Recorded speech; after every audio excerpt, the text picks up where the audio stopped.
Peace, fam. It's your man Patah, and I want to do a video on the roadblocks to Pan-Africanism and Black unity internationally. And this is sort of a response to the videos that my man Sonnetter of the House of Consciousness puts up. I mean, Sonnetter, I really like his videos. He does a very good job educating and raising the awareness of our people around the world. But he seems a little misguided. Oh, I don't want to say he seems less misguided, but the people that he features on his videos seem pretty misguided in terms of Pan-Africanism and Black unity. And I think because the thing is that you can't measure the mindset of the African that immigrates to places like America, Canada, and the UK. You can't measure the mindset of that African and treat it as if it's the entire continent, because the Africans who come here to America and to live abroad are less likely to have a conscious mindset, because these consulates, consulates and diplomatic institutions over in Africa are less likely to give an African with a revolutionary mindset a visa to do work overseas. Like, for instance, if you had a master's student or a doctorate student who wanted to do work on white supremacy in banking institutions and wanted to do, say, a dissertation on how the International Monetary Fund and the World Bank is screwing over black people worldwide, that guy would not get a visa. That sister would not get a visa. They would not let that brother or sister come over to the United States or come over to Canada. And I personally, my own uncle, is one of these people who tried to do a dissertation on this topic. He's a doctorate student from Tanzania, and he tried to do a dissertation. He tried to get a visa to go to, I believe it was the University of Toronto, I'm not sure, but he tried to get a visa to do a dissertation on the white supremacy in international banking, and they would not let him get a visa. That's just one example I have for you.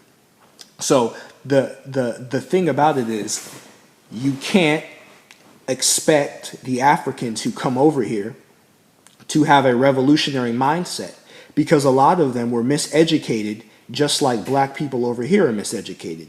Just like you don't expect the average black person to be interested in black consciousness and go to a conscious lecture or an African event celebrating their culture, you can't expect a lot of these Africans who immigrate here to want to do that if they're not receiving money, if they're not benefiting out of it, because that's the only thing that's on their mind.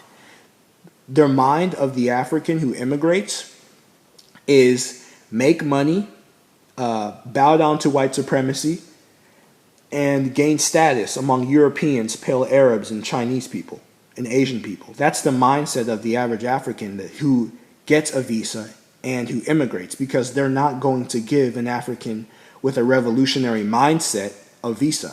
They're not going to let him, they're not going to let that connection happen, because that's the biggest threat to white supremacy in the 21st century, as Zbigniew Brzezinski claimed. And one thing that my man Polite said is that he said that the average African on the continent doesn't identify with black people in America and black people abroad. And I don't even think that's true at all, because the average African looks up to black Americans as leaders because they see us as wealthy and progressive. Even though we may exhibit lots of degeneracy, the average African looks up to black Americans as an example of leadership and what they should do to succeed in the world. So I don't think it's true that the majority of the continent does not identify with other black people, because, I mean, you're going to find jealous and envious people and people that are going to stab you in the back everywhere you go. I mean, you're going to find this in Port-au-Prince, Haiti. You're going to find this in Los Angeles, Philadelphia, London, Lagos, Pretoria, Addis Ababa, Ethiopia. You're going to find this everywhere black people are. White supremacy exists, and everywhere that we go, you're going to kind of see the Hegelian separatist mindset among black people, where they want to stab each other in the back to gain status among foreigners, among white people and pale Arabs and Asians. that doesn't just exist in America. So when you encounter an African who immigrates over here, who may have that mindset, I mean, that's no different than the brother across the street who will also stab you in the back. The brothers in Brooklyn, in New Jersey, in Boston. I mean, when you encounter an immigrant African that does that to you, it's just the same as a brother across the street who will do it, who will also do it to you. And that's the thing, you have to put these things in context.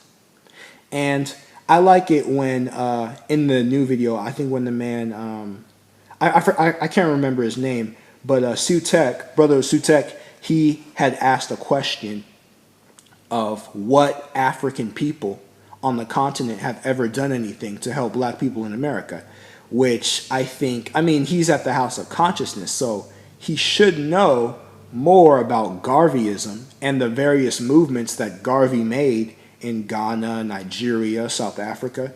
He should know about the various international connections. I mean, especially when the brother deals with finance. I mean, Brother Sutek is a very intelligent man, but on the topic of Pan-Africanism, he seems to be very misguided because, I mean, Marcus Garvey himself, I mean, this is just Marcus Garvey alone. There are many other connections with the Black Panthers, with the Nation of Islam. I mean, there are many connections of black people in America with Africans on the continent and the other way around. And Marcus Garvey's UNIA proves that, because the UNIA wasn't just in America. It was in Brazil, the Caribbean. It was all over the world. So there has been plenty of African people, Haile Selassie, Kwame Nkrumah, Steve Biko, Thomas Sankara, plenty of institutions on the continent that have promoted Pan-Africanism and have tried to move black people forward. And there are plenty of governments today who are trying to set up different transfer programs with colleges like Howard and Spelman and all of these historically black colleges, HBCUs, to try to make different scholarships and grants and programs to bring Africans over here or bring black Americans over there through co-op and engineering projects and various internships. So there has always been Pan-African connections among black people worldwide. And we can't just let the arrogant Africans who may immigrate over to Brooklyn and Harlem and Detroit and Philadelphia, we can't let those Africans dictate the mindset of the global black world, because they can't. And the bottom line is, I've always held the position that Pan-Africanism is the methodology that our people need to progress in the world that we live in. I mean, Brother Sutek is perfectly right when he says that black people in America should deal with their jurisdiction first, because you can't be worrying about another neighborhood when your own neighborhood is trashed up. We should be dealing with our own jurisdiction first before we seek to make international connections. He's absolutely right about that.